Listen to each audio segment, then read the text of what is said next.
time. So my appreciation to all the fans that supported over the years. And if you only knew, and you can only know how grateful I am. Let me know. Not every manager, I'm my own mouthpiece. My mic is a machine gun, watch me go on and shoot these. Wanna be as bitches who just in it for the riches. They want my biggest go-to, bet my title never switches. Fans only want a good match. No matter where I'm on the cut, I'm still whoop like candy ass. No matter what the rocks is, the fans are gonna pop when I'll lay the smack down, then you hear the bell sound. Lower card, mid card, upper card, main event. This is what my life about, all I do is represent. Don't show me disrespect, cause I am like a man possessed. I'll give you ass and Christmas, I'll make it quite a mess. If you wanna taste success, tag it up the doors, man. Move on over nature boys, kicking up and be the man. Now I'm headed to the bag, cause I'm done defending. I'm so over like the show just ended. In my world, in my world.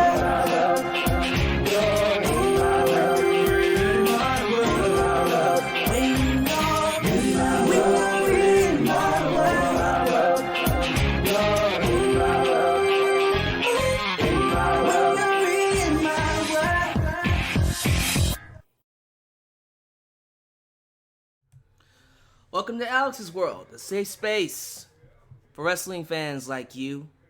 I'm your host, Alyx, just Alyx. I want to thank Ryan JS for the new 10-year anniversary celebration intro. He did an excellent job recapping all of my, I guess, greatest hits in the last 10 years here on YouTube. The intro music was That was my music from back in the day. Yes, it's cheesy. That was the point. Very 90s, if you will. And the guy that rapped, he doesn't do YouTube videos anymore, but it's XBA325. Very underrated, old school YouTuber. Don't know what happened to him, but hopefully one day we get to see him again. So I hope you enjoyed that, because I personally loved it, and Ryan JS did an excellent job. So, we're here to talk about Undertaker.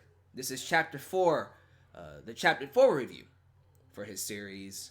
I think it's titled The Battle Within. We're going to break down basically what the entire thing was about, give you my thoughts on it. Was it great? Was it... We'll get into that real quick, because I know a lot of people are going to be asking. Yes, I know WWE Backlash 2020 was tonight. I did not talk about it. I'm not going to talk about it. I did a review, or I didn't do a review. I did a video, discussing why. And I'm sticking to my guns. Simple as that. Yes, I'm hearing what people are saying about Edge and Orton. People are saying it was a great match. You got to see it. Listen, knowing what people are saying about it on Twitter and how much attention it's catching, I'm almost positive. Not 90% sure. Let's go 85% sure they'll most likely replay it tomorrow night on Raw. I will be watching Raw tomorrow night. So, if they replay the match tomorrow night on Raw, which, again, 85% sure they will, I'll talk about it then. I'm pretty sure they got nothing else going on, so yeah, they'll probably replay the match. But everyone who wants to come up here and say it was a great match...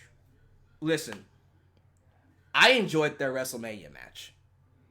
Despite what everyone else is saying, I actually really enjoyed that match.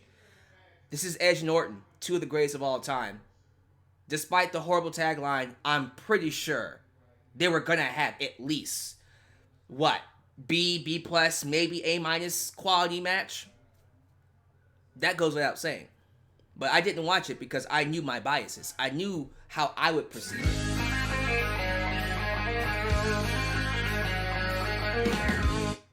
The one time you don't watch a WWE PPV lol. The thing is, I'm pretty sure, if I read this correctly, that was the only noteworthy thing on the show. I'm hearing the rest of the show was pretty lame. So, a one-match show overall, which, again, if you enjoyed it, all power to you. I'm not going to be that guy to tell you what to like and what not to like. Okay, internet seems to be wonky right now. I hate that. I apologize if the internet's wonky. I can't control it. It's just wonky. I think everything should be okay. I don't know why it's going in and out right now. Okay, hopefully it fixes itself. If not, we just gotta roll with it. All right, I don't think it's gonna fix itself anytime soon. We're just gonna roll with it. What was I saying?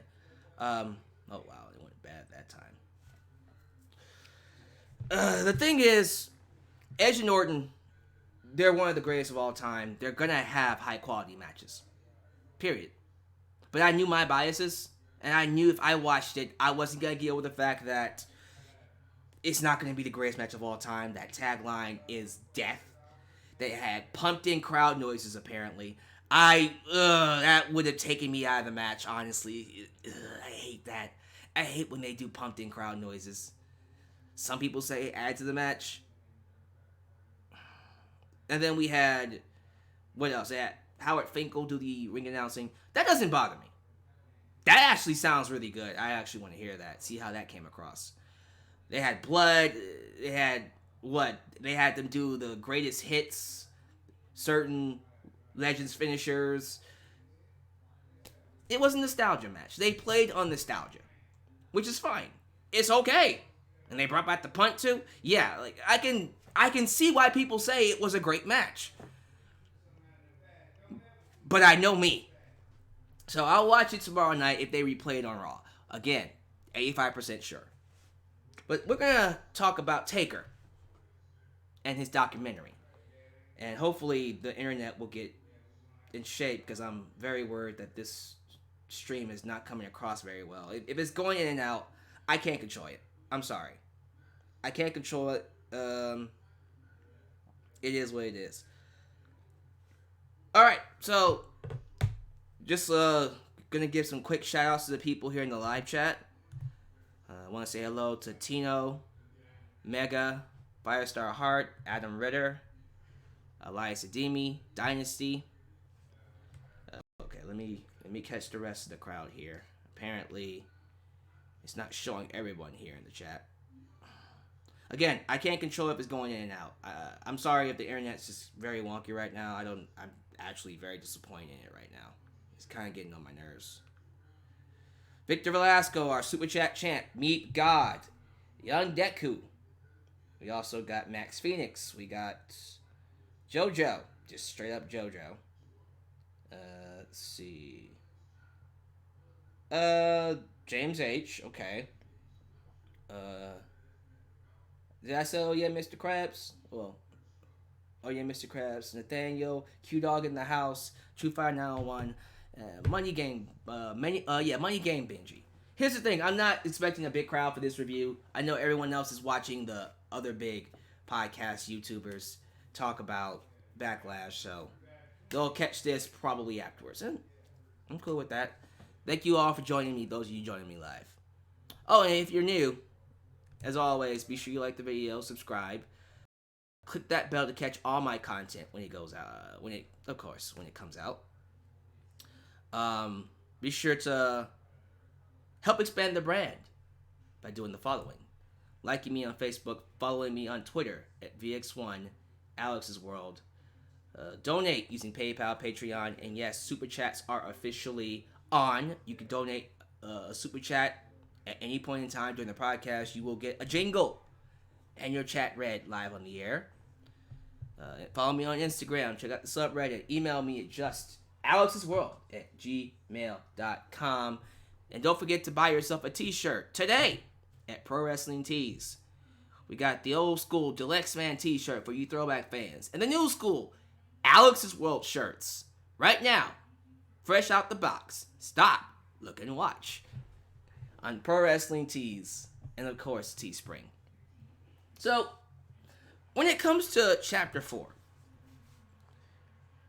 I feel like it was actually pretty refreshing, insightful, of course. These entire series of episodes have been very insightful to Taker, because we don't get to see this. We don't get to see Mark Calloway come out and be himself.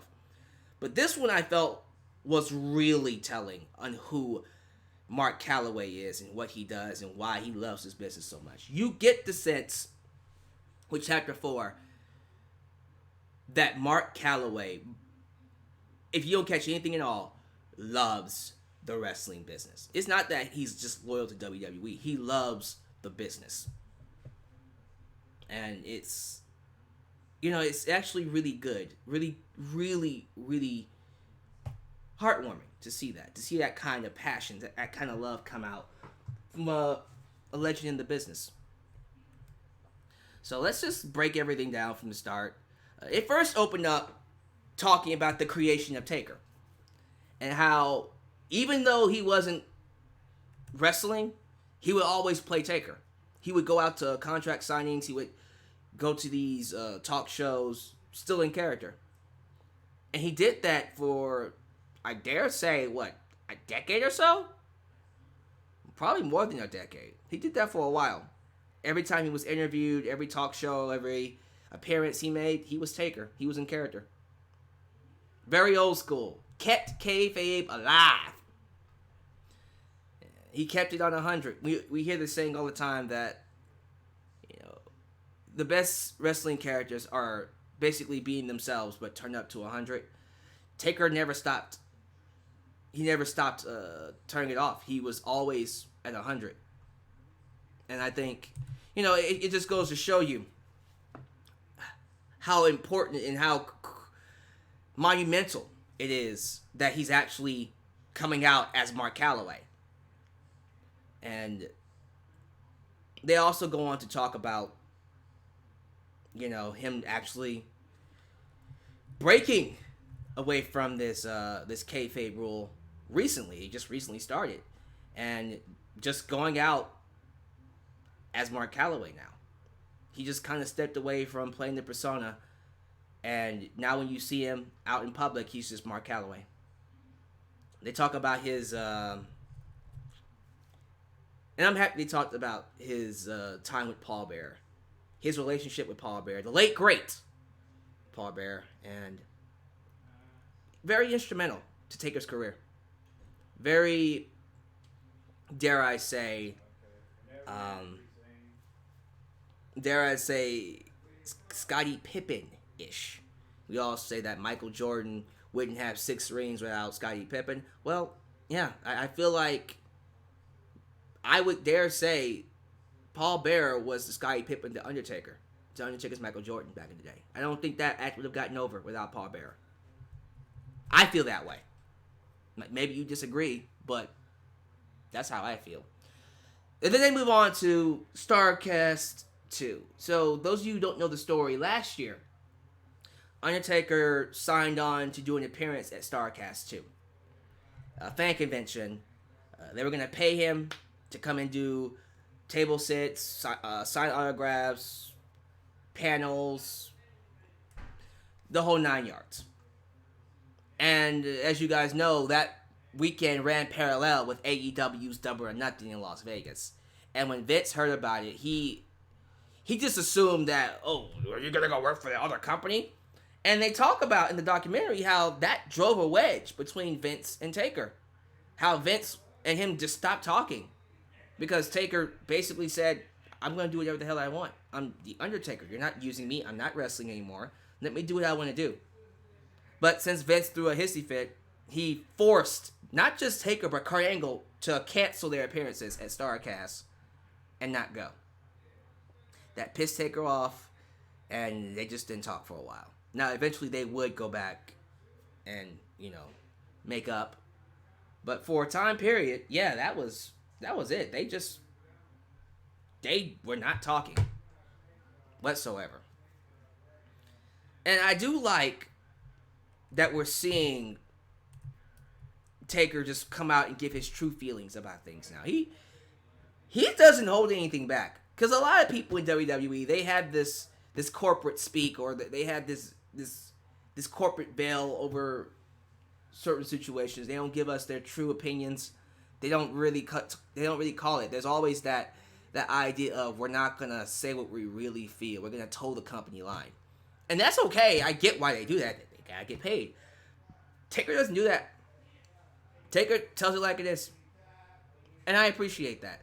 I appreciate people like Austin, To a certain extent, Hogan, although I think he's... Hogan is one of those people where you can't really believe anything he says sometimes because he likes to tell the story his own way. But there are instances where Hogan, he doesn't mind just telling us how things are and how he feels. Let's see. To a certain extent, I can also say Ric Flair, Shawn Michaels, and Triple H. I don't know. Triple H is kind of the master of towing the company line. Bret Hart, that's one. Bret Hart's definitely someone I think would tell it like it is, no matter what. I appreciate the wrestlers who are real. They got nothing to hide. Here's how I feel. This is what I think. And that's it. Simple as that. They talk about Taker, I think it was during, 2019? Whenever WrestleMania 35 was, 2019. How he was basically set on not wrestling ever again. After his match with Shawn Michaels and Triple H at Super Showdown in Saudi Arabia, he said, that was not good for me. That really made me go, I'm just done. I'm so done with this bullshit. I just want to be done. I'm done. And he was set to not wrestle again. Seriously, he was ready to just call it a day. Then he had to appear during WrestleMania weekend.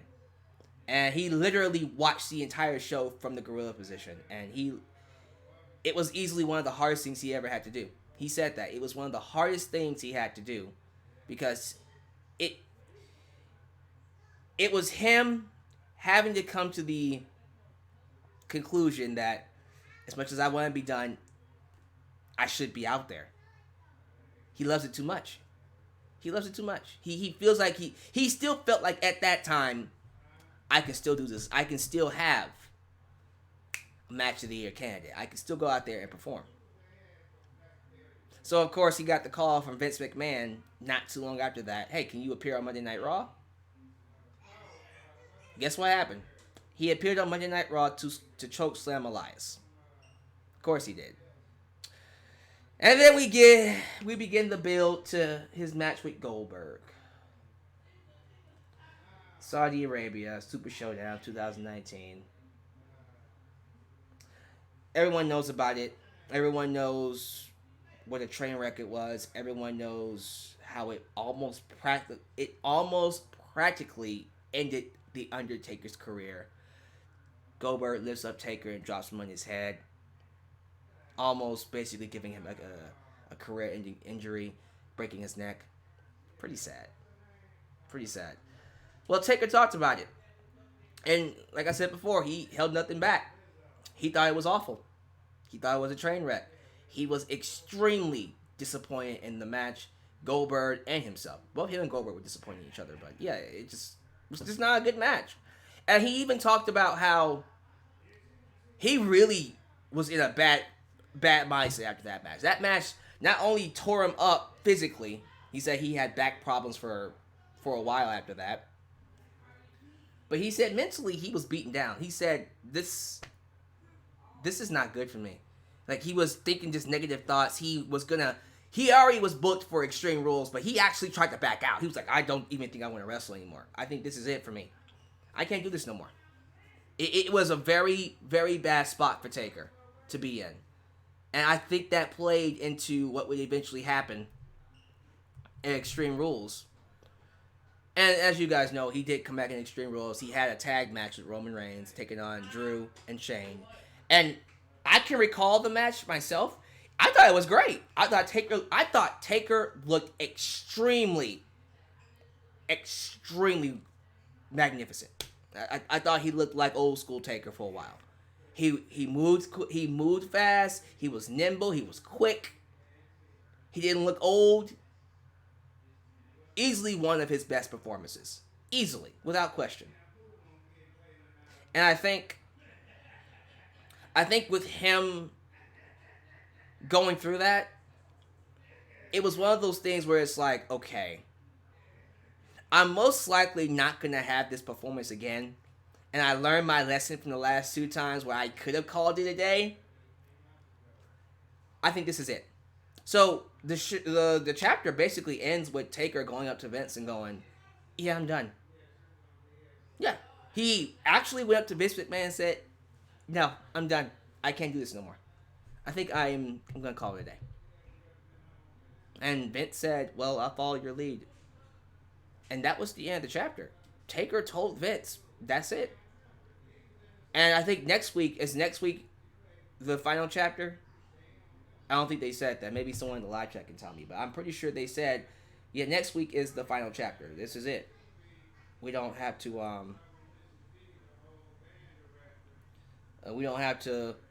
wait too long or a couple of weeks to see it. This is it." Wow. Okay, yes, it's next week. This is it. It's looking like speculation. It feels like his final match, or at least what's going to be his final match, was with AJ Styles. I can speak with AJ Styles at WrestleMania, the Boneyard match, which again, fucking outstanding. To this day, in my opinion, the best cinematic match they've done so far in WWE. So far. I don't see any other match topping it, honestly. Not anytime soon. If that is Taker's final match, if he comes out and says that's it, I think that is the perfect match to go out on. I see no other reason to continue. I don't want to see Taker come back and have a one-on-one match with AJ, because you know what's going to happen. You already know the cycle. He's got to come back and have a match with AJ, and then what if it sucks? Then it sucks, and then he has to come back and redeem that match. And then once he redeems the match, somehow, someway, they got to have him come back and wrestle again. No, like, personally, I hope Chapter 5 ends. I pray Chapter 5 ends with The Undertaker telling us, "That was my last match." That's what I hope he says. I'm hoping when I turn on Chapter 5 and he finally says, "It's the end of an era." For real this time. For real, it's the end of an era. That was my last match. To imagine his final opponent being AJ Styles. I'm pretty sure AJ feels proud. I hope that's true. I hope it is true. Anyways, yeah, I dug this. I think, once again, comparing it to the first few chapters, I like this better than part 2. I did. I like this better than part 2. I still think the first chapter is the best one, because chapter 1 set the mood. That one was just like, this is the standard. Everything else has just been a continuation of chapter 1, in my opinion. I do feel like, though, this is definitely better than chapter 3. Chapter 3 was, this one was it gave you a bit of insight to Taker's psyche, like what he went through this past year, and why, again, not saying it was his final match, but why possibly the Boneyard match was indeed his final match. Hopefully it was. So, great episode. I look forward to seeing what you guys have to say about it in the comments and in the live chat. So, that's my thoughts. Give me your thoughts down below, and let's go to the live chat. What you guys got to say about it? Very, very, very curious to know what you guys are saying. Of course, as I imagine, people are talking about Edge and Orton. Again, if they show it tomorrow night on Raw, which they most likely will, I'll talk about it then.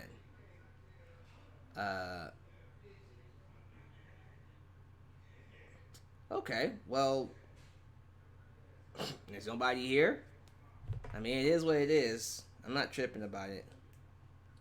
Apparently, Edge got injured. That's fine.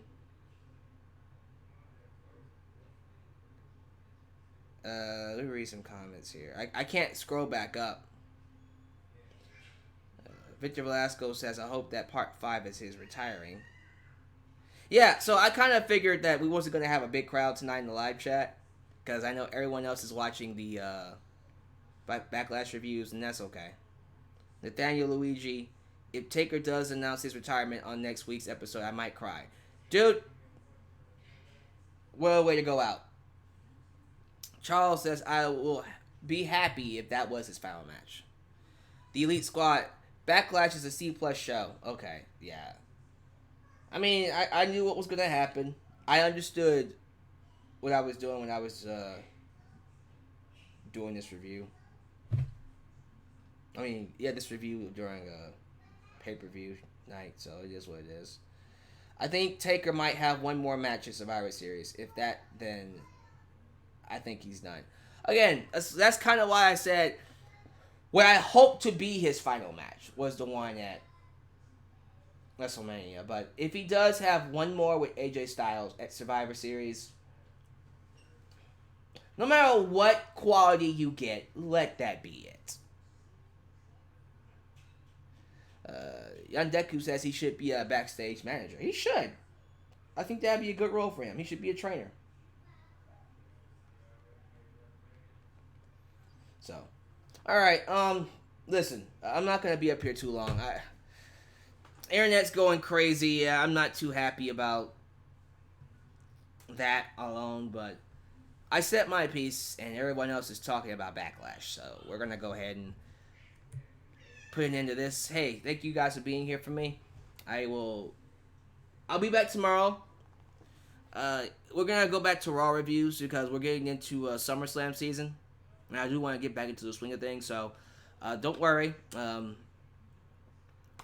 bringing back Raw reviews and SmackDown reviews for now. I can't promise that I'll stick to it, because as soon as I start watching it and as soon as I start hating the shows, I'm going to turn it back off again. These are one of the most moody series of reviews I've ever done. I start watching it, and then I see a show I hate, and then I just turn it off. So, we'll see.